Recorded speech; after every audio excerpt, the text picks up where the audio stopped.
اب آپ اس مبارک سلسلے کا 11واں حلقہ سماعت فرمائیں۔ الحمد للہ وکفا والصلاة والسلام علی خاتم الانبیاء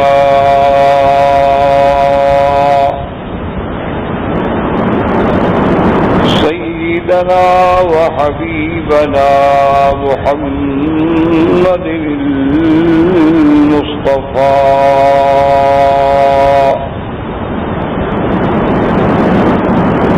وعلى آله المجتبى وأصحابه النجبى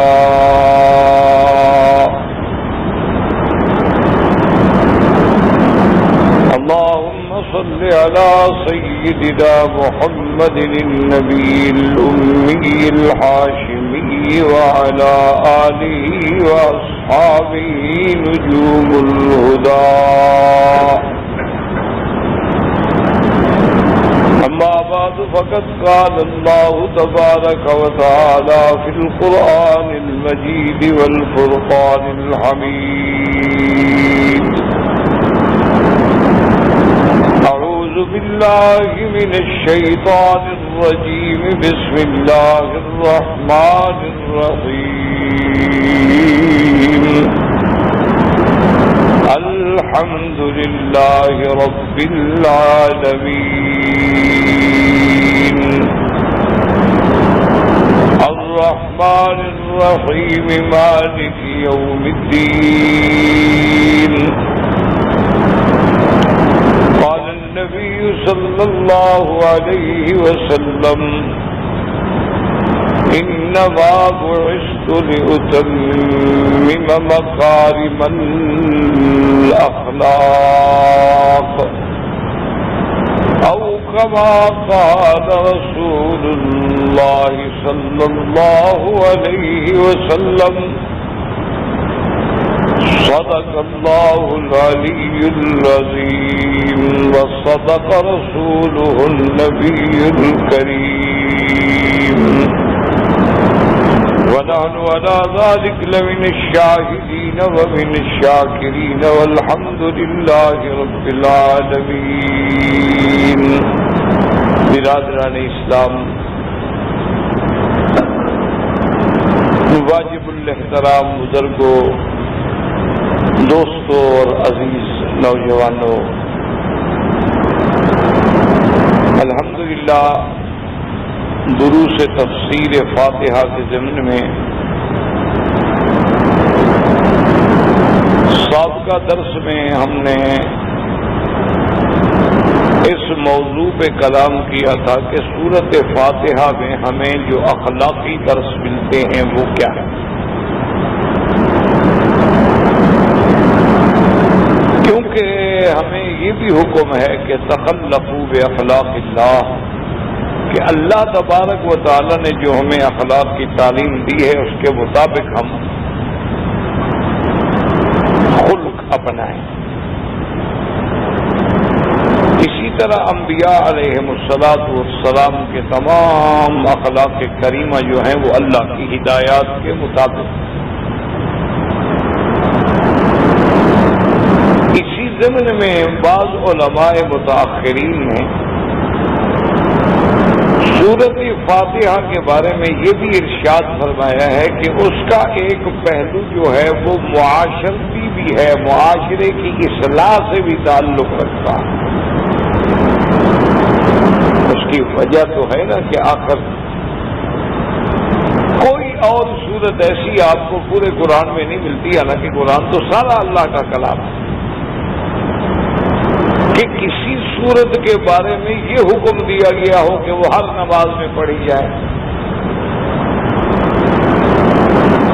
یعنی وہ نماز فرائض ہوں، نماز واجبات ہوں، سنن ہیں، نوافل ہیں، تہجد ہے، اشراق ہے، ضحیٰ ہے، اوابین ہیں، تو ہر نماز میں فاتحہ پڑھیں۔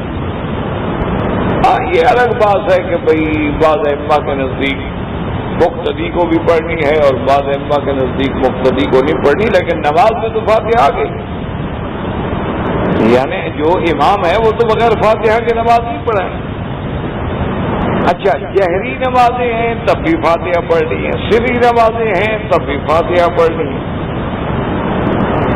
تو آخر کوئی حکمت تو ایسی ہے کہ اللہ تبارک و تعالیٰ نے اپنے بندوں کو ایسا پابند کیا ہے کہ حالانکہ سب سے اہم عبادت کیا ہے نماز, اور نماز کیا ہے معراج مومن, نماز کیا ہے عماد دین, نماز کیا ہے صلۃ بین العبد و بین الرب, نماز کیا ہے الفرق بین الایمان والکفر نماز.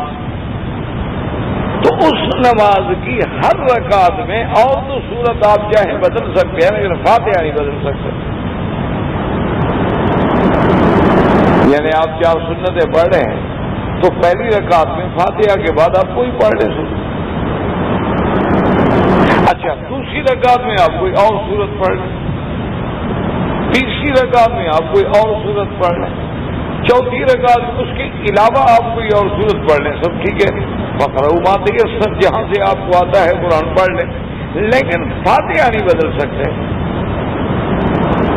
تو آخر اس کی کوئی اتنی عظیم تو حکمت ہے نا جی کہ اللہ تبارک و تعالی نے حضور صلی اللہ علیہ وسلم کو اس بات کا پابند بنا دیا گیا کہ بھئی نماز میں فاتحہ. اچھا پھر یہ بھی بتلایا گیا کہ افضل دعا اگر کوئی ہے تو فاتحہ, جامع دعا اگر کوئی ہے تو فاتحہ. تو اس لیے ہمیشہ یاد رکھیں کہ پھر علماء نے جو اللہ تبارک و تعالیٰ کے قرآن سے تعلق رکھتے ہیں, جو اللہ تبارک و تعالیٰ کے قرآن کے اندر جو کلام الہی کے جواہر ہیں, جو کمالات الہیہ کے موتی ہیں, ان کو چننا جانتے ہیں اور ان کے شناور ہیں, تو ان نے فرمایا کہ جیسے اللہ نے اس میں ہمیں اخلاق کی تعلیم دی ہے کہ خلق یہ ہو اور خلق یہ ہو اور خلق یہ ہو اور خلق یہ ہو, اس کے ساتھ اسی میں اصلاح معاشرہ کی. اصلاح معاشرہ کیسے ہوگا؟ اب آپ اس کو سمجھیں کہ پہلا سبق کیا تھا, الحمدللہ رب العالمین. اچھا خلق کے اول کیا ہو گیا کہ ہمارا خدا جو ہے وہ محمود ہے, وہ ہر صفت کمال و جمال سے متصف ہے, اور ہر وہ صفت جو اس کی شان کے شایع نہ ہو اس سے بری ہے. کیا مانا؟ وہ ہر حال میں محمود ہے. تو ہمیں اس میں خلق کا سبق کیا ملا تھا کہ ہم بھی ایسے کام کریں جس سے ہم محمود بنے, اچھے بنے, برے نہ بنے, کیونکہ ہمارا تعلق اپنے رب سے ہے. ہم ربانیین بن گئے, ہم اللہ کو ماننے والے بن گئے, ہم مسلمان بن گئے. تو اب ہمارے اخلاق کا بھی یہ عالم ہونا چاہیے کہ جیسے ہمارا رب پاک ہے, ہم اس کا مقابلہ تو نہیں کر سکتے, ہم تشابہ نہیں کر سکتے, ہم مثل نہیں بن سکتے, وہ تو بے مثل بے مثال ہے, لیکن ہمیں ان کی صفات کو سمجھنا ہے کہ ہم بھی وہ کام کریں جو باعث مدح ہوں, باعث تعریف ہوں, باعث حمد ہوں, وہ کام. اچھا جب ہم وہ کام کریں گے جو باعث مدح ہے, محمود بنیں گے, تو صاف بات ہے کہ معاشرے کی خود بخود اصلاح ہوگی. کہ جب ہم برائی سے بچیں گے, اچھے کام کریں گے, تو معاشرہ خود بخود سدھر جائے گا. ایک واضح سی بات ہے. تو اس کا اصلاح معاشرہ سے بھی ایک تعلق. اچھا دوسری ہمیں کیا سبق ملا تھا خلق کا کہ الحمدللہ رب العالمین. اچھا یہاں دیکھیں خدا نے یہ نہیں فرمایا کہ رب المسلمین, رب المؤمنین, رب المتقین, رب الصالحین, فرمایا نا رب العالمین. سب مخلوق کا رب. اب اس مخلوقات میں یعنی آپ دیکھیں کہ تمام مخلوقات کا رب ہے, اور تمام مخلوقات کا رب ہونے کا معنی کیا ہے؟ ربوبیت عامہ ہے میرے اللہ. کہ اللہ تبارک و تعالیٰ جیسے انسانوں کو پالنے والا ہے, اسی طرح حیوانوں کے بھی پالنے والا ہے. اللہ تبارک و تعالیٰ جیسے انسانوں کو رزق دیتا ہے حیوانوں کو بھی رزق دیتا ہے، اللہ تبارک و تعالیٰ اسی طرح پرندوں کو بھی رزق دیتا ہے۔ اچھا، ربوبیت عامہ کا یہ عالم ہے کہ جیسے مومن کو رزق دیتا ہے کافر کو بھی رزق دیتا ہے، جیسے متقی کو رزق دیتا ہے فاسق و فاجر کو بھی رزق دیتا ہے۔ یہ نہیں ہے کہ نمازی کو اور عبادت کرنے والے کو رزق ملے لیکن اگر کوئی گناہ گار ہے تو اس کو رزق نہ ملے، کیونکہ رب العالمین تمام مخلوق کے پالنے والا ہے، اس کے لیے سب مخلوق ہے۔ ہاں اگر مومن ہے اس کے لیے جنت ہے، آخرت ہے، جزا ہے، عاقبت ہے، لیکن دنیا میں تو سب کے لیے ہے۔ جیسے کہ اسرائیلی روایات میں ایک واقعہ آتا ہے کہ موسیٰ علیہ السلام نے اللہ سے عرض کیا، لیکن ایک بات ہمیشہ ذہن میں رکھا کریں کہ اسرائیلی روایات جو ہے ان کا اعتماد نہیں ہوتا، اس لیے علماء فرماتے ہیں کہ لا نصدق ولا نکذب، نہ تو ہم تصدیق کریں گے نہ تکذیب کریں گے، نہ ہم کہیں گے سچ ہے نہ ہم کہیں گے جھوٹ ہے۔ اگر قرآن و حدیث کے مطابق ہم لے لیں گے، مخالف ہے تو چھوڑ دیں گے۔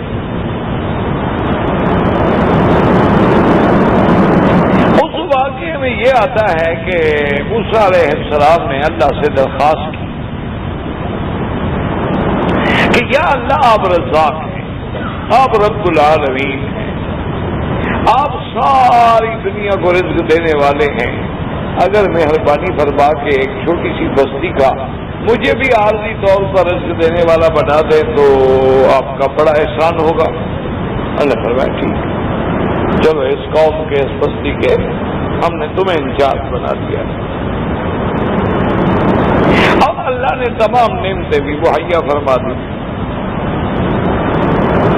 حضرت موسیٰ علیہ السلام نے اپنے بندوں کو حکم دیا، ابھی فرشتے بناؤ کہ محلے میں کتنے مرد ہیں، کتنے عورتیں ہیں، کتنے بچے ہیں، کتنے یتیم ہیں، کتنے بیوہ ہیں، کتنے معذور ہیں، کتنے برسر روزگار ہیں اور کتنے بے روزگار ہیں، اور سارے قواعد بن گئے۔ اس کے بعد حضرت نے تمام لوگوں سے یہ بھی معلومات کر لی ہے کہ جو امیر ہے وہ تو امیر ہے، ان کو ضرورت نہیں ہے، جو غنی ہے وہ تو غنی ہے، لیکن جو بیوہ ہیں، جو مسکین ہے، جو معذور ہے، جو یتیم ہے، ان سے بھی پوچھ لیا کہ اچھا بھائی تم اپنا اپنا مینو بتا دو کہ تمہیں کھانے میں کیا پسند ہے۔ ہر آدمی نے اپنی اپنی لکھوا دی، موسیٰ علیہ السلام نے مہینے کا راشن سب کو بھجوا دیا۔ لوگ بڑے خوش ماشاءاللہ بھی گھر میں بیٹھے ہوئے اور پھر پسند کا راشن مل رہا ہے۔ اب جناب یہ ہوا کہ رات کو گشت کر رہے تھے تو گشت میں آپ کو پتہ چلا کہ ایک آدمی جو ہے وہ منشیات کا عادی ہے، اور رات کو وہ اپنا نشہ پینے کے بعد جب وہ آؤٹ ہوتا ہے، نشے سے حدود سے نکل جاتا ہے عقل انسانی سے، تو وہ اپنے گھر کی چھت پہ بیٹھ کے کبھی گالیاں دیتا ہے، کبھی کچھ باتیں کرتا ہے، کبھی کچھ باتیں کرتا ہے۔ حضرت موسیٰ علیہ السلام جب گزرے تو اسی طرح وہ شور کر رہا تھا۔ موسیٰ علیہ السلام نے اس کو بلایا اور سختی سے ڈانٹا، اس کو کہا کہ خبردار اگر آئندہ تم نے ایسا کوئی حرکت کی، منشیات استعمال کرنے کی، ایسی باتیں کی تو پھر تمہیں سزا ملے گی۔ انہوں نے کہا نہیں جی آئندہ غلطی نہیں کروں گا، لیکن ایسے لوگ کہاں باز آتے ہیں، اللہ بچائے تو بچ جائے ورنہ تو کوئی باز نہیں آتا۔ وہ پھر اپنی اسی میں لگ گیا۔ موسیٰ علیہ السلام کو دوبارہ شکایت ملی، آپ نے دوبارہ سختی، وہ پھر لگ گیا۔ آخر موسیٰ علیہ السلام نے حکم دیا کہ اس کا راشن وغیرہ ہر چیز بند کر، بند ہو گیا۔ کئی دنوں کے بعد موسیٰ علیہ السلام پھر رات کو گشت پہ نکلے کہ دیکھوں کسی کو تکلیف تو نہیں پہنچی، تو جب اس کے گھر کے قریب آئے دیکھا کہ بڑا چیخ چیخ کے رو رہا ہے اور فریادیں کر رہا ہے۔ حضرت موسیٰ علیہ السلام اس کی فریادوں کو، آوازوں کو سن کے کھڑے ہوئے، اور وہ رو رو کے یہ کہہ رہا ہے کہ میرا اللہ، معلوم ہوتا ہے کہ تم نے رزق کسی اور کو دے دیا ہے، یہ نشہ تو میں بھی، میرا باپ دادا بھی یہی نشہ کرتے تھے، لیکن ہمارا رزق تو کبھی بند نہیں ہوا تھا، اب رزق بھی بند کر دیا گیا، معلوم ہوتا ہے تم نے رازق کسی انسان کو بنا دیا ہے۔ تو موسیٰ علیہ السلام گھبرا گئے۔ موسیٰ علیہ السلام آگے آئے تو دیکھا کہ ایک بچہ چیخ رہا ہے اور رو رہا ہے، اور ماں چپ کرانے کی کوشش کرتی ہے لیکن بچہ چپ نہیں ہوتا. موسیٰ علیہ السلام نے دروازہ کھڑ کے پوچھا بیوی کیا بات, کیوں بچہ رو؟ اس نے کہا اللہ کے نبی میں اپنی طرف سے ہر ممکن کوشش کر چکی ہوں لیکن میرے سینے میں دودھ نہیں, بچہ دودھ مانگتا ہے اور کسی کا دودھ قبول نہیں کرتا, باہر کا دودھ بھی قبول نہیں کرتا اور میرے سینے میں دودھ نہیں آ رہا کئی دنوں سے. تو موسیٰ علیہ السلام آئے اور 2 رکعت نماز پڑھی اور سجدے میں گر گئے.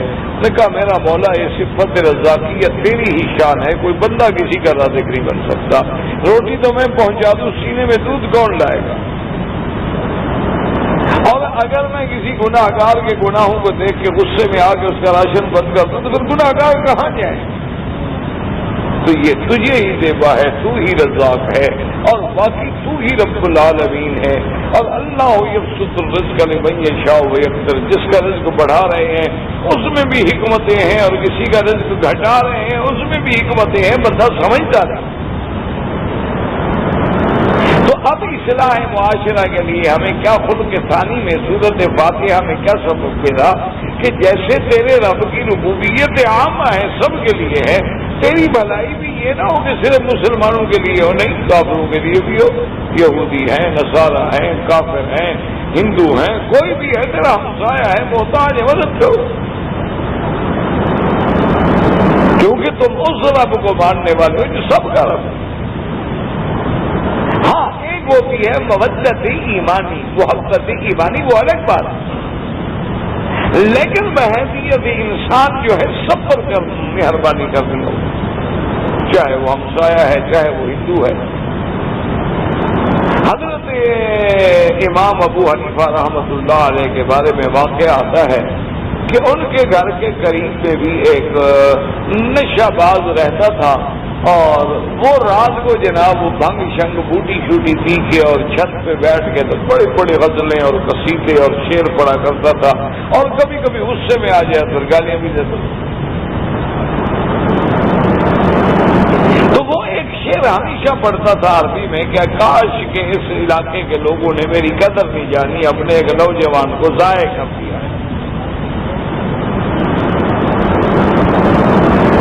کبھی کبھی غصے میں آگے امام صاحب کو بھی بڑی سخت سست باتیں کہتا, چونکہ بالکل جیران تھا حسین. ایک دن امام صاحب رحمۃ اللہ علیہ صبح کو جب آئے پوچھا کہ بھئی وہ ہمارا ہمسایہ تھا, اب رات آواز نہیں آئی اس بیچارے کی, پتہ کریں. انہوں نے کہا کہ اس کو تو پولیس والے پکڑ کے لے گئے. کیوں پکڑ کے لے گئے؟ انہوں نے کہا نشہ پیا, کسی بندے کو مارا, نشے کی حالت میں بے ہوش تھا, عقل تو تھا نہیں, کسی بندے کی لڑائی ہو گئی, اس کو مارا, اس کو چوٹ لگی, اس نے شکایت کی, پولیس والے آئے پکڑ کے لے کے. اچھا امام صاحب رحمت اللہ علیہ نے اپنا درس مؤخر کر دیا اور خود بنفس نفیس تھانے پہ تشریف لے گئے پولیس والوں کے پاس. انہوں نے دیکھا کہ امام حنیفہ امام اعظم رحمت اللہ علیہ اتنا بڑا آدمی تھانے پہ, ان کا کیا کام بھی, تو سارے آخر عملے والے بھی مسلمان لوگ جو بھاگے آئے, حضرت یہ کیا بات ہوگی؟ پر میں بھی تم ہمارا ایک بندہ پکڑ کے لے. انہوں نے کہا حضرت ایسی گستاخی ہو سکتی ہے کہ ہم آپ کو کوئی بندہ پکڑ کے لے؟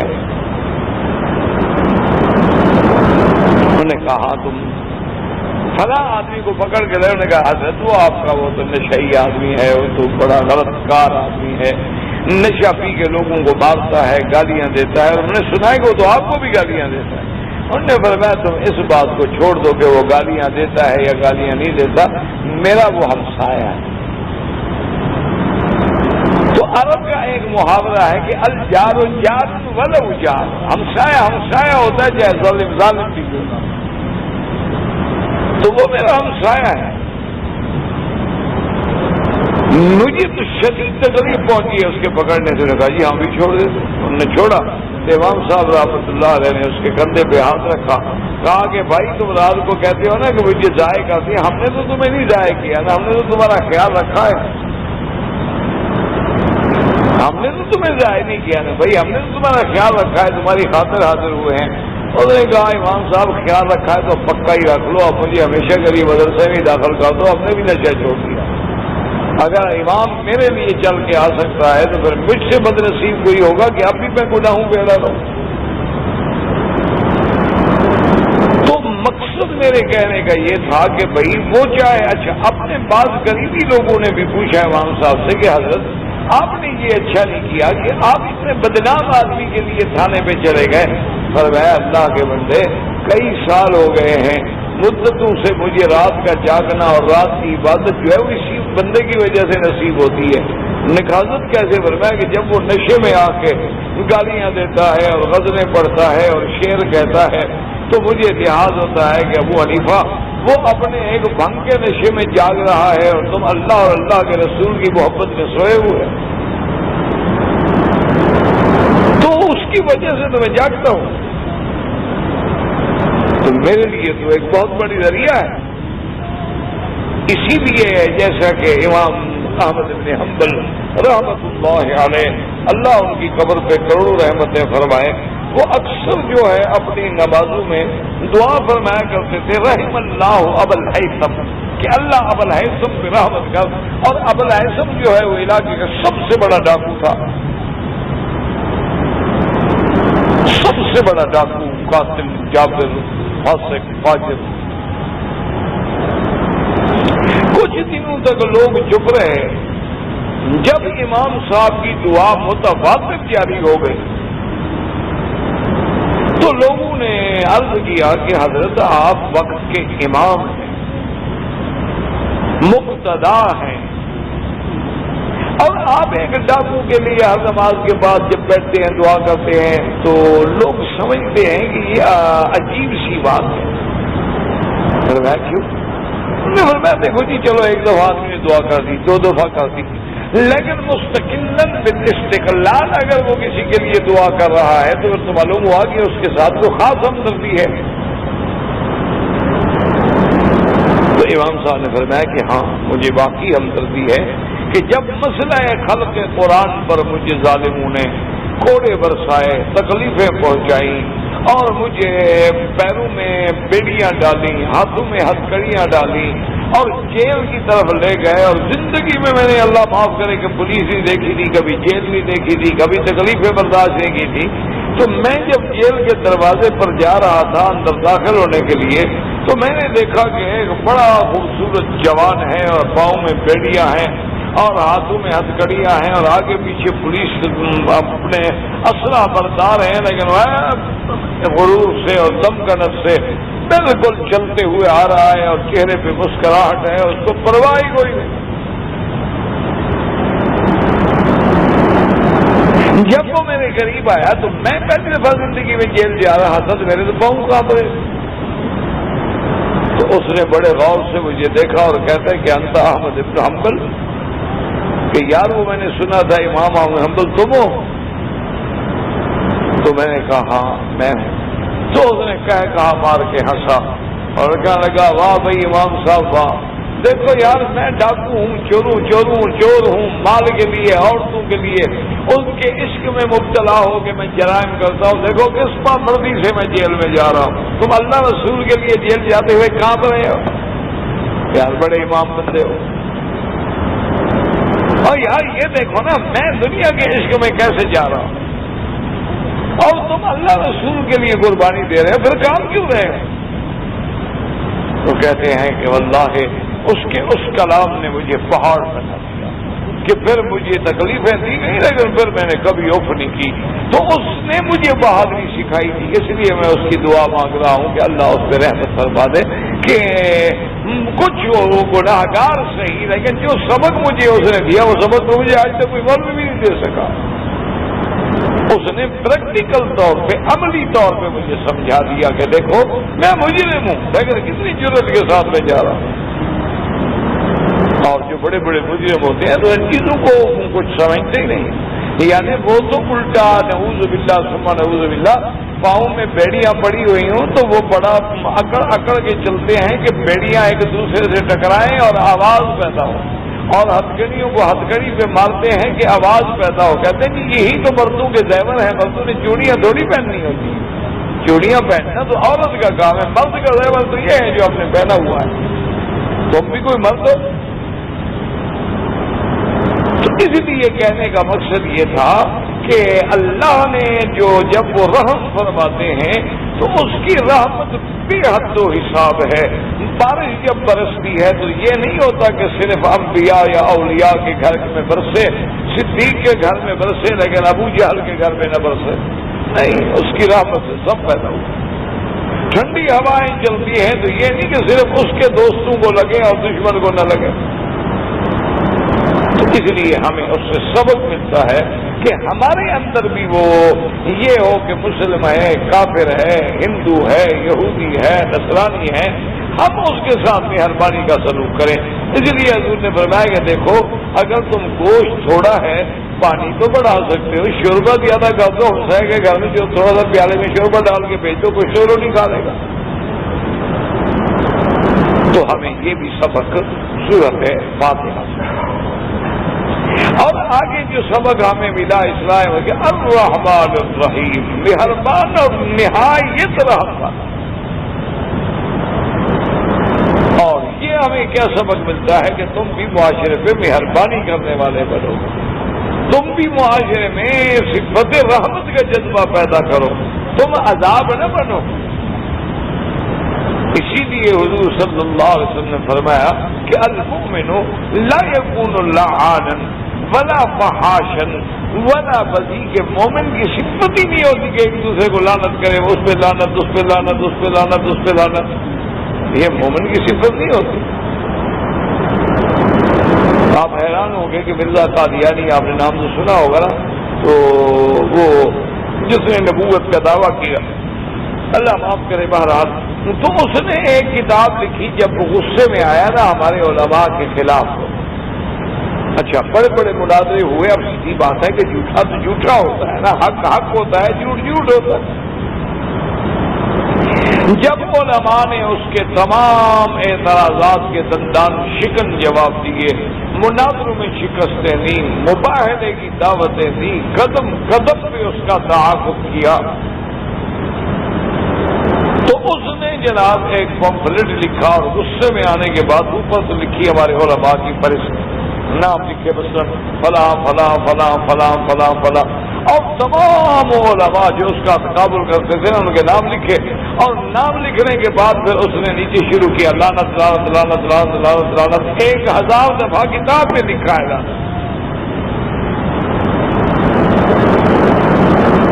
تو اس لیے ہمارے قاضی صاحب فرمایا کرتے تھے، قاضی احسان مرحوم، وہ فرماتے تھے کہ مرزائیوں کا جو درود ہزارہ ہے نا، 1000 دفعہ پڑھنا ہے، وہ لعنت لعنت لعنت لعنت، یہ ان کا درود ہے جو پڑھتے ہیں.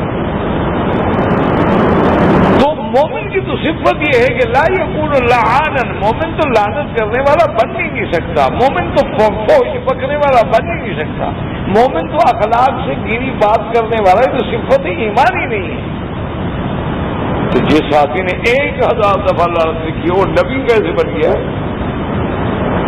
یہ تو مسلمان اور مومن بھی نہیں بن سکتا. جائے کہ مقام نبوت تو بہت بڑی بات ہوتی. تو اس لیے ہمیں کیا سبق ملا کہ ہم اپنے اندر ایسی مہربانی اور ایسی شفقت پیدا کریں. اسی لیے علماء نے لکھا ہے جی کہ اگر پورے دین اسلام کا خلاصہ نکالا جائے تو 2 چیزوں میں نکلے گا. علماء عرب کہتے ہیں کہ اسلام کا خلاصہ یہ ہے کہ عظمت الخالق اور شفقت علی الخلق، کہ اللہ کے عظمت دل میں پیدا ہو جائے اور اللہ کی مخلوق بے شفقت پیدا ہو جائے. کسی کا نام اسلام. کیا بنا دل میں اللہ کی عظمت ہے. اب دیکھیں نا کہ اگر آج رات آپ کو بادشاہ کا خط ملے، گورنر کا خط ملے، پی ایم کا خط ملے، تو آپ کو خوشی سے ساری رات نیند نہیں آئے گی، آپ کو 18 دفعہ اس کو کھول کے پڑھیں گے، کیونکہ دل میں عظمت ہے. یار بادشاہ نے مجھے خط لکھا، یار اچھا آپ کو پتا ہے آج گورنر صاحب نے مجھے خط لکھا تھا. لوگوں کے تو زمین سے یعنی وہ ایسے اوپر چلتے ہیں، علماء فرمایا معلوم ہوتا ہے کہ ان نے کوئی پتہ نہیں کیا ہو گیا کہ ابھی گورنر صاحب کا خط آیا ہے، فلانے کا خط آیا ہے. ابھی چند دن پہلے کی بات ہے تو ایک آدمی میرے پاس ہے، اچھا جی آپ کو وہ فلاں صاحب آئے ہوئے تھے، ان کا فون آیا سنا ہے. کوئی ایسی بھی کوئی بڑی بات نہیں ہو سکتا. کیا ہے خون اگر آ جائے تو کیا ہو جاتا ہے؟ حالانکہ بندے کوئی ایسا مسئلہ نہیں ہے. یہ وہ لوگ ہیں الحمدللہ جو ہمارے دوست ہیں. جب یہ کچھ نہیں تھے اس وقت ہمارے دوست تھے. اگر کچھ بن گیا تو کیا ہو گیا؟ اور پھر ہمیں الحمدللہ نہ ان کے اقتدار سے کچھ لینا ہے نہ دینا ہے، بلکہ میری تو ایک پوری مرض ہے کہ میرا دوست اگر کوئی اقتدار کی کرسی پہ چلے میں اس کو ملنا ہی چھوڑ دیتا. اللہ کی راہ پر پھر میں اس پھر نہیں ملتا. اور لوگ کہتے رہتے ہیں کہ وکیل صاحب جب کسی کا اقتدار کا وقت ہوتا ہے، فائدہ اٹھانے کا وقت ہوتا ہے، یہی تو ٹائم ہوتا ہے نا کہ آپ اس سے کوئی کام لیں. اس وقت تو آپ اس کو ملتے ہوئے کبھی کیا کریں، طبیعت ہے. اب انسان ہے، میری کمزوری سمجھ لیں، میری برائی سمجھ لیں، میری کم عقلی سمجھ لیں، میری جہالت سمجھ لیں، یا وہ ہمارے نفسیاتی ایک تاثر ہوتا ہے نا جی کہ اپنا بلوچ قوم کی ایک جھوٹی انا سمجھ لیں، بس کچھ سمجھ لیں اس کو. میری طبیعت نہیں مانتی، کیا کر. انگریز بڑا بدبخت دشمن تو ہے لیکن ہے بڑا دانا دشمن. اس نے باقاعدہ کتابوں میں لکھا ہے کہ جب اس نے ہندوستان پہ حکومت کی تو اس نے ایک تجزیہ کی. اس نے کہا کہ یہ سندھ کے لوگ ہیں، اس وقت ایک ملک تھا نا، یہ تو بعد میں چلو پاکستان بن گیا، ورنہ تو ہندوستان تھا. تو سندھ کے لوگ جو ہیں اس نے کہا ان کو تو ذرا سختی سے دبا کے رکھو. یہ لالچ دو گے تو یہ جناب بیٹے بھی بن جائیں گے اور کام نکل جائے تو باپ بھی نہیں بنتے. انہوں نے کہا ان کی مٹی میں خاصیت ہے. اسی لیے حضرت شاہ جی رحمۃ اللہ علیہ فرماتے تھے نا کہ اللہ نے مجھے وہ لعن دیا تھا کہ اگر میں ستاروں کو بھی قرآن سناتا تو زمین پہ اتر آتے، اگر میں دریا کی موجوں کو قرآن سناتا تو ان کی روانی تھم جاتی. لیکن اللہ نے مجھے پنجاب میں پیدا کیا ہے. یہ ایسی مخلوق ہے کہ ڈنڈے والے کے آگے بھاگتی ہے اور دولت والے کے پیچھے بھاگتی. انہوں نے کہا میں کیا کروں، اللہ نے مجھے پیدا ہی اس ملک میں کر دیا تو جاؤں گا. تو انہوں نے کہا کہ اسی طرح بعض قبائل پٹھان جو ہیں ان کو پیسے دو تو یہ پھر ٹھیک رہیں گے، ورنہ یہ کبھی ٹھیک نہیں ہو سکتا. کیونکہ پٹھان بیچارے کی کمزوری پیسہ ہوتی ہے. بڑا تہجد گزار ہو لیکن اسمگلنگ کر رہے گا، بڑا شب بیدار ہو لیکن نشہ بیچے گا. ماشاءاللہ بالکل جناب اتنی بڑی داڑھی مبارک بھی ہوگی، سب کچھ ہوگی، لیکن یہ ہے کہ پیسے کے معاملے میں لازم کمزور ہوگا. یہ فطری بات ہے، کمزوریاں ہیں. تو انہوں نے کہا کہ یہ تو پٹھانوں کا مسئلہ ہو گیا، پنجاب اور سندھ کا مسئلہ. انہوں نے کہا یہ بلوچ قوم جو ہے نا، انہوں نے کہا ان کو صرف تم خان کہو، بس نہ ان کو پیسہ دو، نہ یہ دبانے سے دبیں گے، نہ جھوکیں گے، نہ کٹیں گے. صرف ان کو کہو سردار صاحب، خان صاحب، خان صاحب، بس اسی پہ خوش رہیں گے پھر یہ آپ کے ساتھ. ان کو عزت دو چاہے جھوٹی دو. یہ عزت کا بھوکھا ہوتا ہے، نہ یہ دولت کا بھوکھا ہے اور نہ یہ طاقت سے جھکے گا. مر جائے گا، کٹ جائے گا، لیکن جھکے گا نہیں. جھکنا نہیں جانتا، کٹنا جانتا ہے.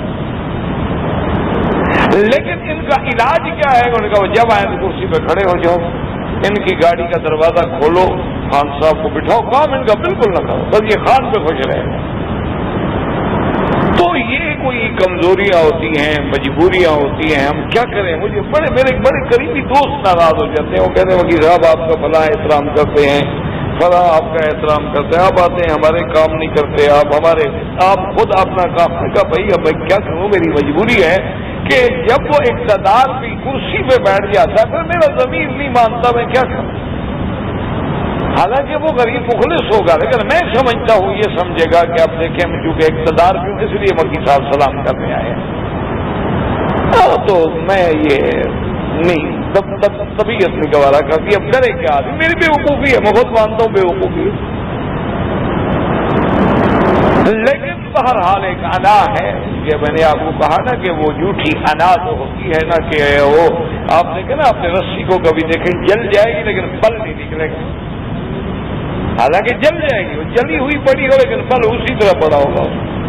تو یہ کوئی قومی مجبوریاں ہوتی ہیں. تو بہرحال کہنے کا مقصد میرا یہ تھا کہ آدمی میں معاشرے کی اصلاح کب ہوگی کہ تم انتہائی مہربان اور شفقت کرنے والے بن جاؤ. جب تم شفقت والے بنو گے، مہربان بنو گے، معاشرہ ٹھیک ہوگا. سختی سے کبھی معاشرہ ٹھیک نہیں. آپ بچے پہ سختی کریں باغی نہیں، آپ بیوی پہ سختی کریں باغی نہیں، آپ بھائیوں سے سختی کریں وہ باغی ہو جائے. لیکن آپ جب شفقت کریں گے، مہربانی کریں گے، تو یہ آپ کی شفقت جو ہے یہ ان کو ٹھیک کر دے گی. تو یہ بھی سبق جو ہے ہمیں وہ اسی لیے ملتا ہے. اور دیکھیں کہ یہ شفقت میں عرض کر رہا تھا نا کہ دین کا تقاضا کیا ہوا، اللہ کی عظمت ہو، مخلوق پہ شفقت ہو. اب اللہ کی عظمت ہوگی تو اللہ کا حکم ہے نماز پڑھو. ہو سکتا ہے عظمت دل میں ہو اور آپ اللہ کا حکم نہ مانیں. اس کا معنی ہے کہ اللہ کی عظمت آپ کے دل میں ابھی نہیں آئی. آپ کے دل میں بادشاہ کی عظمت تو ہے، گورنر کی تو ہے، پرائم منسٹر کی تو ہے، چیف منسٹر کی تو ہے، علاقے کے آئی جی کی تو ہے. ان کا تو جناب ایک ٹیلی فون بھی آئے تو آپ رات کو بھاگتے چلے جائیں، جوتا بھی نہیں پہنیں گے.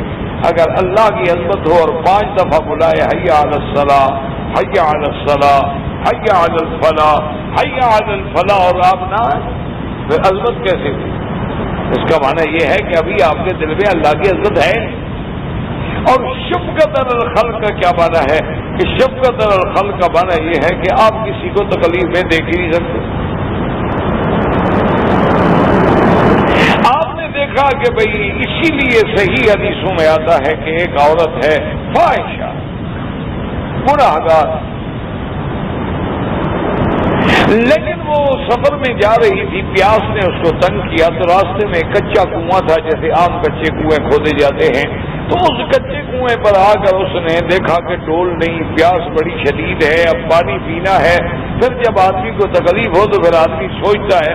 تو اس کو اور کچھ سمجھ نہ آیا. اس نے کہا چلو میرے پاس جو جوتے ہیں نا ان کو میں کسی طرح اپنے دوپٹے کو رسی بنا کے باندھوں، ان میں چلو کچھ نہ کچھ تو پانی 2-4 گھونٹ تو آ جائے گا نا جان بچانے کے لیے. تو اس نے اس طرح سے پانی نکالا. بل کل کو یلحظ علی طرفہ، دیکھا کہ ایک کتا تڑپ رہا ہے کنویں کے کنارے پہ.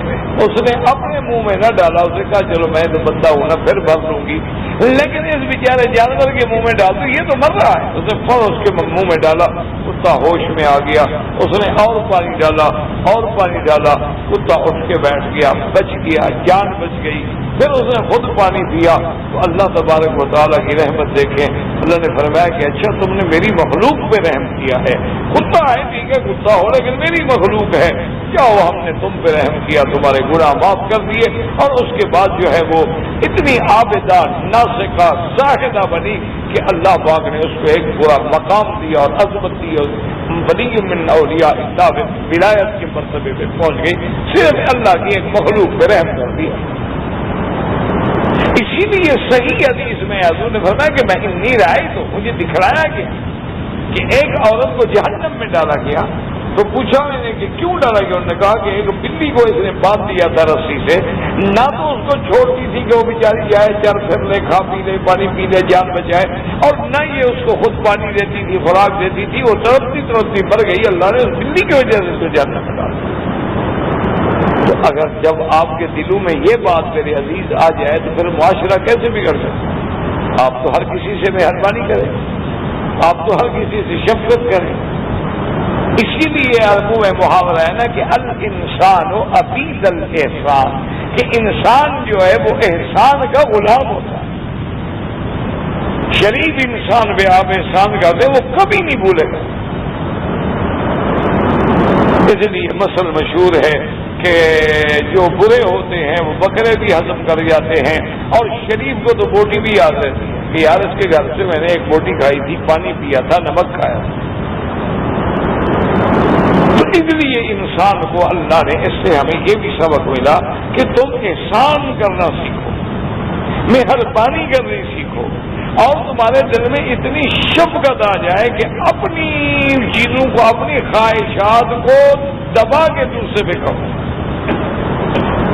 اسی لیے حضرت بایزید بستامی رحمۃ اللہ علیہ فرماتے ہیں کہ مجھے زندگی میں ایک بلخ بخارا سے نوجوان آئے، تو جتنی ان کے سامنے شرمندگی ہوئی اور کسی کے سامنے نہیں ہوئی، تو ان سے میں نے پوچھا کیسے آئے؟ انہوں نے کہا بس میں سفر میں تھا، آپ کا نام سنا، چند دن رہنے کے لیے آیا ہوں۔ ان کا ٹھیک ہے، بیٹھ گیا۔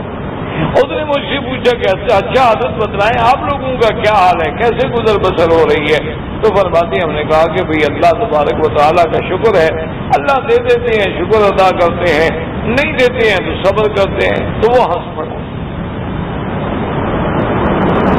تو حضرت بھائی عزیز فرماتے ہیں، میں نے پوچھا بیٹا ہنستے کیوں؟ نے کہا ہمارے علاقے میں جانوروں کا بھی یہی حال ہے، جانور کو چارہ ڈال تو کھا لیتا ہے، نہ تو کھڑا رہتا ہے، بھاگ تو نہیں جاتا ہے۔ یہ کوئی بہادری والی بات تو نہیں ہے کہ مل جاتا ہے تو شکر کرتے ہو اور نہیں ملتا ہے تو صبر کرتے ہو، نہ مل کیا کرو، صبر نہیں کرو گے تو کیا کر دو۔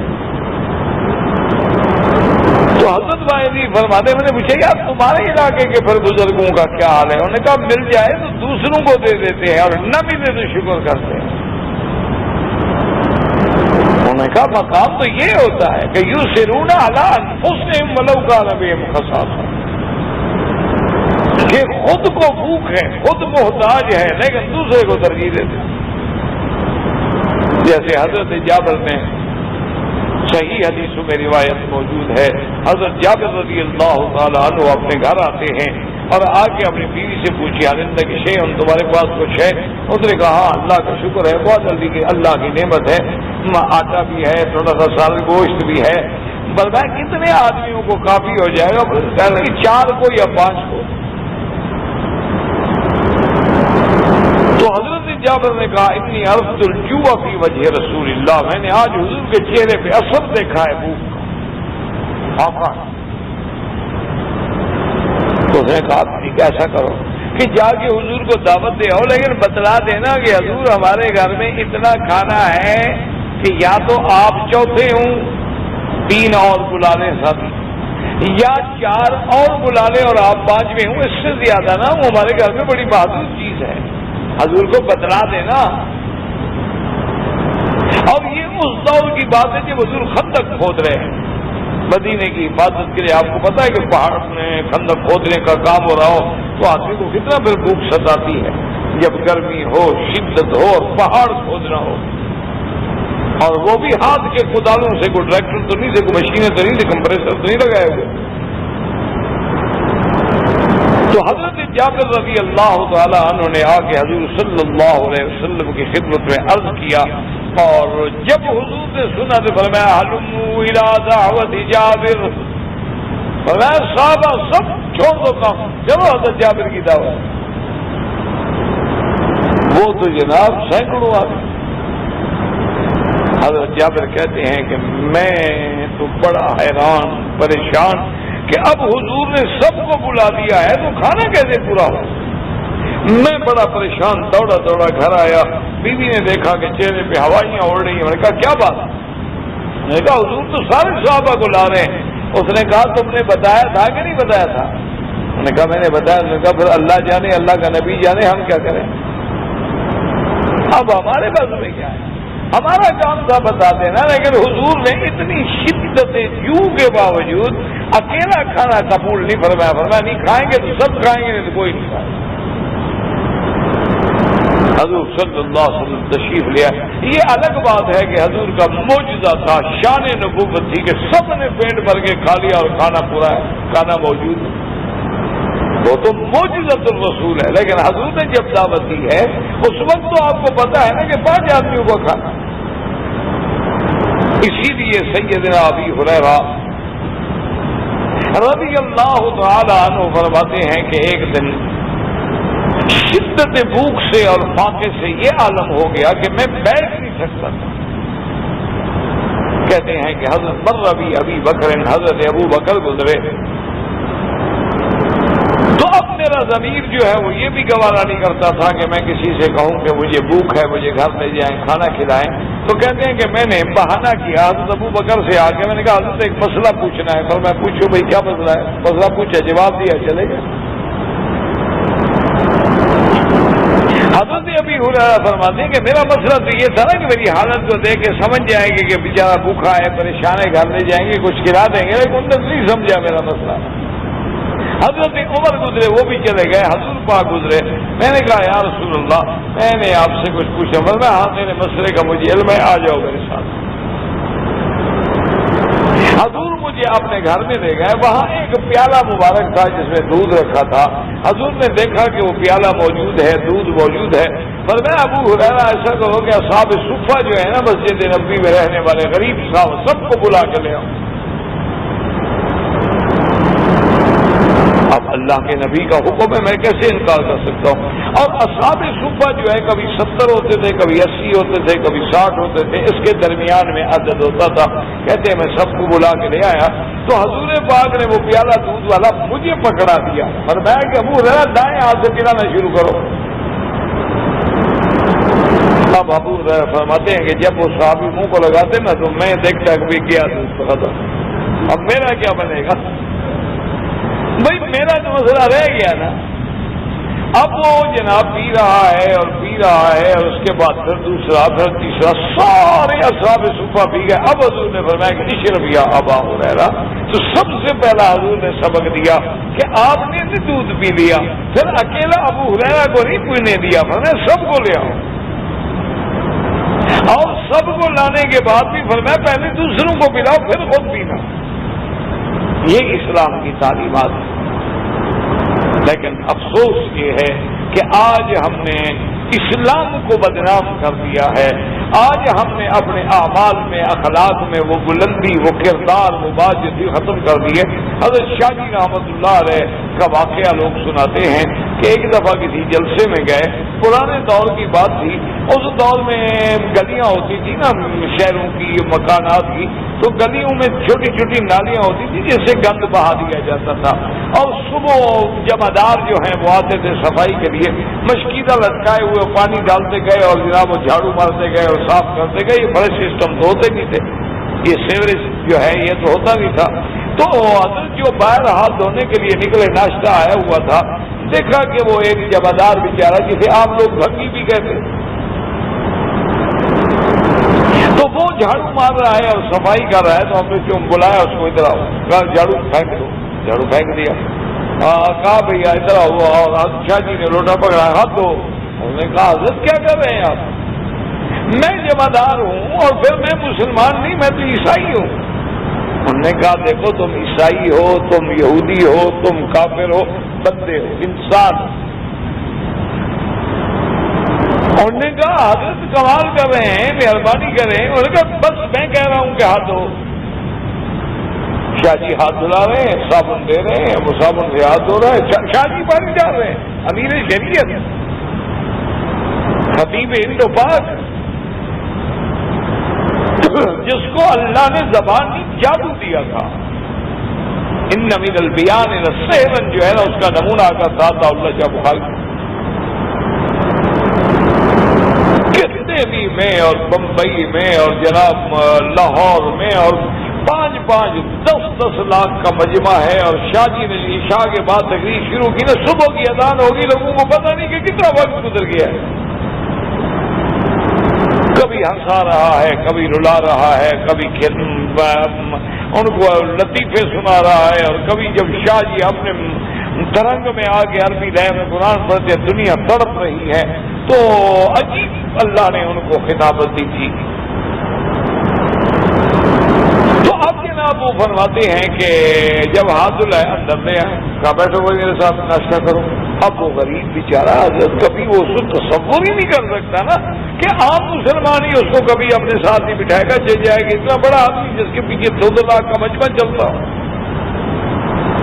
اب بیٹھو کہو. شاہ جی بڑے آرام سے اس کو کبھی پراٹھا دیتے ہیں، کبھی اچار اس کے آگے رکھتے ہیں، کبھی جناب اس کے آگے میٹھا رکھتے ہیں، کبھی اس کے لیے چائے بنا رہے ہیں، اس کو پلا رہے ہیں، انڈے دے رہے ہیں. اور میرا بھائی اور میرا بھائی اور میرا بھائی، آرام سے کھاؤ یار، بے تکلفی سے کھاؤ بھائی، ڈٹ کے کھاؤ بھائی. اور بڑے ہنسی سے کو پرواہ نہیں. اچھا کچھ لوگ ناک منہ چڑھا رہے ہیں، یار یہ کیا یہ سید ہے، آل رسول ہے، اتنا بڑا آدمی ہے، بگی کو ساتھ بٹھایا ہوا. روٹی کھا لی، فرمایا اچھی طرح کھا لیا، ناشتہ کر لیا بھائی، اچھا جاؤ اب تم اپنا کام کرو. تو چلا گیا. جب دوسرے دن جلسہ ختم ہو گیا، شاہ جی ٹانگے ہوئے بیٹھے سڑک پہ آئے، لوگ الوداع کر رہے ہیں، مل رہے ہیں جانے کے لیے، تو وہ بندہ کھڑا ہے کنارے کے ساتھ۔ جب ذرا موقع ملا تو وہ آگے آیا، اس نے کہا کہ شاہ جی مجھے اسلام سمجھ آ گیا ہے، میں بیوی بچے بھی لایا ہوں، کلمہ پڑھا دیں مہربانی۔ لاکھ تقریریں کرو، کسی کو اس طرح اسلام سمجھ آتا؟ انہوں نے کہا حضرت مجھے سمجھ آ گیا ہے کہ اسلام سچا تھا۔ اس لیے اللہ تبارک و تعالی ہمیں سبق دیتے ہیں کہ سورت فاتحہ میں ہمیں سارے سبق ملتے ہیں کہ ہمارے اندر شفقت علی الخلق پیدا ہو جائے، اللہ کی مخلوق سے محبت پیدا ہو جائے۔ اور اسی لیے علماء کہتے ہیں کہ بھائی گناہ سے نفرت کرو، گناہ گار سے نفرت نہ کرو۔ ایک آدمی گناہ گار ہے تو کیا ہے؟ بندہ ہے، انسان ہے۔ ہاں گناہ بری چیز ہے، لیکن گناہ گار جو ہے وہ تو بیمار ہے، مریض ہے، تمہاری ہمدردی کا، تمہاری شفقتوں کا محتاج ہے۔ ایک آدمی بیمار ہوتا ہے، اس کو ڈاکٹر کے پاس لے جاتے ہیں، ہسپتال میں ایڈمٹ کراتے ہیں، علاج کراتے ہیں، یہ بیچارہ بھی تو بیمار ہے۔ اس لیے ہمیں یہ بھی سبق ملا ہے کہ اصلاح معاشرہ کیسے۔ آگے فرماتے ہیں مالک یوم الدین۔ یوم الدین کا کیا معنی؟ یوم الجزا، کہ اللہ تبارک و تعالیٰ قیامت میں بدلہ دیں گے، اور اتنا عدل ہوگا، اتنا انصاف ہوگا کہ لا یظلم مثقال ذرۃ، کسی کے ذرے کے برابر بھی ظلم نہیں ہوگا۔ اللہ ظلم سے پاک ہے۔ تو ہمیں کیا سبق ملتا ہے کہ اگر میرے ماننے والے ہو عدل سیکھو، کسی پہ ظلم نہ کرو۔ اگر ہم نے تمہیں جج بنایا ہے تو صحیح فیصلہ کرو، ہم نے تمہیں حکم بنایا ہے صحیح فیصلہ کرو، ہم نے تمہیں عالم بنایا، مولوی بنایا، صحیح فیصلہ کرو، کیونکہ مالک یوم الدین کی دربار میں تم نے جانا ہے، اور اللہ کی صفت عدل ہے کہ عدل ہوا اقرب للتقویٰ، تم بھی عدل کرو، انصاف۔ آگے اس کے بعد ہمیں سبق ملتا ہے کہ ایاک نعبد و ایاک نستعین، ہم تیری ہی عبادت کرتے ہیں، یعنی تیرے ہی بندے ہیں، تو ہی معبود حقیقی ہے، ہم تیرے ہی بندے ہیں، ہم عاجز ہیں، تیرے بندے۔ تو اس سے ہمیں سبق ملتا ہے کہ اپنی بندگی کا اعتراف کرو، اپنی عاجزی کا اعتراف کرو، اپنی تواضع کا اعتراف کرو۔ جب لوگوں کو یہ سمجھ آ جائے گا کہ تم بھی بندے ہو، وہ بھی بندہ ہے، بس جب یہ تواضع آئے گی تو اصلاح معاشرہ خود بخود ہو جائے گا۔ اب یہ ہے کہ تیرے تو کتے بھی کیک کھاتے ہوں اور ہمسائے کے بچے بھوکے سوتے ہوں، تیرے کتوں کو بھی دودھ ملتا ہو، ہمسائے کے بچے کو ٹھنڈا پانی بھی نہ ملتا ہو، تیرے کتوں کو شیمپو سے نہلایا جاتا ہو، اور ساتھ کے غریب کی بیٹی کو کپڑے دھونے کے لیے صابن بھی نہ ملتا ہو، تو پھر اصلاح معاشرہ کیسے ہو؟ اصلاح معاشرہ تو تب ہوگی جب تم میں عدل آئے گا، انصاف آئے گا، شفقت آئے گی، جب تم میں تواضع آئے گی، تم اپنے آپ کو بندہ سمجھو گے کہ اللہ میں تو بندہ ہوں، میں تو تیرا عاجز ہوں، میں تو ضعیف ہوں، میں تو کمزور ہوں، تو میرا معبود ہے، میں تیرا عابد ہوں، تو میرا مسجود ہے، میں تیرا ساجد ہوں، تو میرا خالق ہے، میں تیری مخلوق ہوں، تو میرا مالک ہے، میں تیرا مملوک ہوں۔ تو جب یہ تواضع پیدا ہوگی تو اسی میں معاشرے کے اندر صلاح آئے گی، فساد نہیں آئے گا، بگاڑ نہیں آئے گا، کہ جب ہر بندے میں تواضع ہے۔ اور اس کے بعد فرماتے ہیں ایاک نعبد و ایاک نستعین، کیا مانا؟ تجھ ہی سے مدد مانگتے ہیں۔ علماء نے فرمایا کہ اسی پہ قناعت کر کہ بس ہم تو تجھ ہی سے مدد مانگتے ہیں، نفع کا نقصان کا مالک میرا مولا صرف تیری ذات ہے، ہم تیرے سوا اور کسی سے نہیں مانگتے۔ آپ یقین کریں کہ دنیا میں بھی دیکھ لیں، ایک آدمی ہونا اس کا تعلق ہو آپ سے اور وہ آپ کے سوا کسی کو نہ مانتا، آپ خود خیال رکھیں کہ یار یہ بندہ اور کسی کو تو کہتا ہے۔ تو جب آپ اللہ کے سوا کسی غیر کے آگے سر نہیں جھکائیں گے تو عالم بذات صدور جو ہے وہ تیرا خیال دے رکھے۔ اسی لیے اس کا معنی ہوتا ہے کہ ہمیں قناعت کا سبق ملتا ہے. وہ قناعت سوال میں ہو، وہ قناعت مال میں ہو. اس لیے محاورات میں آتا ہے کہ سب سے بڑا امیر وہ ہوتا ہے جس کے اندر قناعت ہو. جو آدمی طمع کرنے والا ہو تو ساری زندگی فقیر ہے، آج کچھ مانگے گا کل کچھ مانگے گا. مانگنے والے کو مانگنے کے بغیر گزارا ہی نہیں ہوتا. وہ ایک بڑی ہے تو حکایت، یعنی حکایت کیسے کہہ سکتے ہیں، وہ لطیفہ تو نہیں بلکہ قصیفہ ہے کہ ایک فقیر تھا. یہ جو مانگنے والے فقیر ہوتے ہیں نا، یہ راستے میں خیمے شیمے لگا کے بیٹھ جاتے ہیں اور پھر مانگتے رہتے ہیں، پھرتے رہتے ہیں، کھانا بدوش ہوتے ہیں، کبھی ادھر کبھی ادھر کبھی ادھر، اور کام ان کا صرف یہی مانگنا ہو. تو اس فقیر کی بیوی کو اللہ معاف کرے کچھ بری عادتیں پڑ گئیں. تو ایک دن اس نے اپنی بیوی کو بڑا سمجھایا. اس نے کہا کہ دیکھ، آخر کچھ ہو جائے، ہم فقیر ہیں لیکن غیرت بھی تو کوئی چیز ہوتی ہے نا بندے کی. مجھے تیری شکایت ملی ہے، تم پٹڑی سے اتر گئی ہو اور تم فلاں بندے کے ساتھ بھی بات کرتی ہو، فلاں سے بھی کرتی ہو، فلاں سے بھی کرتی ہو، اور میں کافی دنوں سے تمہارے کریکٹر پہ نظر رکھ رہا ہوں. اب مجھے یقین ہو گیا ہے کہ تم ہٹ گئی ہو راستے سے. ایسی بات نہ کرو، تم برائی چھوڑ دو، تم میری بیوی ہو. اب غریب ہے، اللہ نے غریب بنایا، فقیر ہے، اللہ نے فقیر بنایا. جب اس کو پیار سے بیٹھ کے نصیحت کی تو بیوی بڑی سمجھدار تھی اس کی. اس نے کہا کہ دیکھو بات سنو، آج پھر ہم فیصلہ کرتے ہیں. انہوں نے کہا کیا فیصلہ کرتے ہیں؟ اس نے کہا تم بھیک مانگنا چھوڑ دو، میں گناہ کرنا چھوڑ دیتی.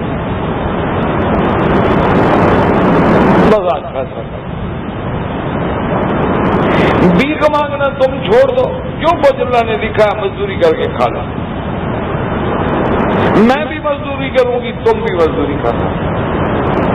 مجھے سلائی کا کام آتا ہے، مجھے کڑھائی کا کام آتا ہے، مجھے فلاں کام آتا ہے، فلاں کام آتا ہے. کیا تم دو ہی تو بندے ہیں، نہ حال ہے نہ اولاد ہے نہ قصہ ہے نہ کہانی. ایک میاں ایک بیوی، دو بندوں کا پیٹ بھرتا ہے.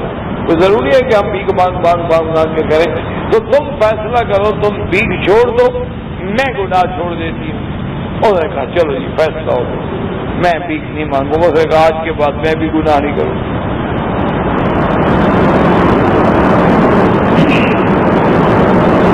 وہ جناب ایک دن گزر گیا، 2 دن گزر گئے، 3 دن گزرے. چوتھے دن اس نے وہ گودڑی اٹھائی، اپنے کندھے پہ ڈالی اور بیوی نے پوچھا کہاں جا رہے ہیں؟ کہا میں تو وہی اپنے پرانے دھندے پہ جا رہا ہوں، اب تمہاری مرضی، گناہ کر نہ کر، میں بھیک مانگنا نہیں چھوڑ سکتا. انہوں نے کہا جب تم یہ عادت نہیں چھوڑ سکتے تو میں بھی وہ اپنی عادت نہیں چھوڑ سکتا. اس لیے ہمیشہ یاد رکھیں کہ جن لوگوں کو بھیک مانگنے کی عادت ہو جاتی ہے وہ زندگی بھر مانگتے رہے، زندگی ان کی ساری مانگتے ہی گزر جائے. اور جن کو اپنے اللہ پہ یقین ہو جاتا ہے کہ میرا مولا ہی مجھے دے گا، اور تھوڑا ہے تو الحمدللہ اور زیادہ ہے تو الحمدللہ، خود پہ قدنی بما رزقتنی وبارک لی فیما اعطیتنی وخلف علی کل غائبۃ لی منک بخیر. ان کو پھر کسی کی ضرورت نہیں رہتی، تو ایک ہی سے مدد مانگنی ہے. اسی لیے ہماری قضا. اب اس کے بعد یہ ہے کہ اہدنا الصراط المستقیم. کیا مانا؟ علم و حکمت. سیدھا راستہ کیا ہوتا ہے؟ علم و حکمت ہوگی تو سیدھا راستہ ملے گا. اگر صحیح علم نہیں ہوگا تو صحیح راستہ کیسے ملے گا؟ صحیح راستہ تب ملے گا جب صحیح علم ہوگا، اور اس کی کامیابی تب ہوگی جب حکمت ہوگی. اس لیے علماء فرماتے ہیں کہ علم جو ہے وہ 2 ہوتے ہیں، ایک دنیاوی علم ہے، ایک دینی علم ہے. دنیاوی علم سے تو تن بنتا ہے، جان بنتی ہے، پیٹ بھرتا ہے، لیکن دین والے علم سے روح کو ترقی ملتی ہے اور اللہ راضی ہوتا ہے اور جنت ملتی ہے. ایک علوم دین ہے، ایک علوم دنیا ہے. اچھا جب دین مل گیا دنیا تو خود کو خود تابع اس کے پیچھے آئے گی. لیکن اگر ہم نے دین چھوڑ دیا دنیا کے لیے تو نعوذ باللہ وہ دنیا بھی چھوڑ دے گی، دنیا بھی نہیں ملے گی. اس لیے ہمیں یہ حکم ملا کہ علم و حکمت حاصل کرو. اچھا علم بھی کیسا ہو؟ علم ان لوگوں کا ہو جو اچھے لوگ تھے، خیر والے لوگ تھے، ان کا نہ ہو جو گمراہ تھے اور جو گم کرتا راہ تھے. اس لیے آ گیا کہ صراط المستقیم صراط الذین انعمت علیہم. غیر المغضوب وہ نہ جن میں تیرا غضب ہے، وہ نہ جو خود گم کرتا رہا ہے، اگر ہم ان کے راہ پہ چلیں گے تو ہمیں کہاں سے ہدایت ملے گی؟ تو اللہ تبارک و تعالیٰ نے سورت فاتحہ کے اندر ہمیں 7 اخلاق سکھلائے، اور ان 7 اخلاق کو اگر ہم اپنے اوپر لاگو کر لیں تو پورے معاشرے میں صلاح ہی صلاح ہو جائے، تمام فساد ختم ہو جائیں، تمام بگاڑ ختم ہو جائیں، اور تمام دنیا کی برائیاں جو ہیں، یاد رکھیں کہ وہ اصلاح جب بھی ہوگی، اسی لیے قرآن پاک نے ایک دوسری جگہ کہا ہے کہ مثلا ایک بندے کے ساتھ ایک دشمنی ہے، اللہ تبارک و تعالی باقاعدہ قرآن میں وَمَنْ أَحْسَنُ قَوْلًا مِّمَّنْ دَعَا إِلَى اللَّهِ وَعَمِلَ صَالِحًا وَقَالَ إِنَّنِي مِنَ الْمُسْلِمِينَ وَلَا تَسْتَوِي الْحَسَنَةُ وَلَا السَّيِّئَةُ ادْفَعْ بِالَّتِي هِيَ أَحْسَنُ فَإِذَا الَّذِي بَيْنَكَ وَبَيْنَهُ عَدَاوَةٌ كأنه ولي حميم وما يلقاها إلا الذين صبروا وما يلقاها إلا ذو حظ عظيم۔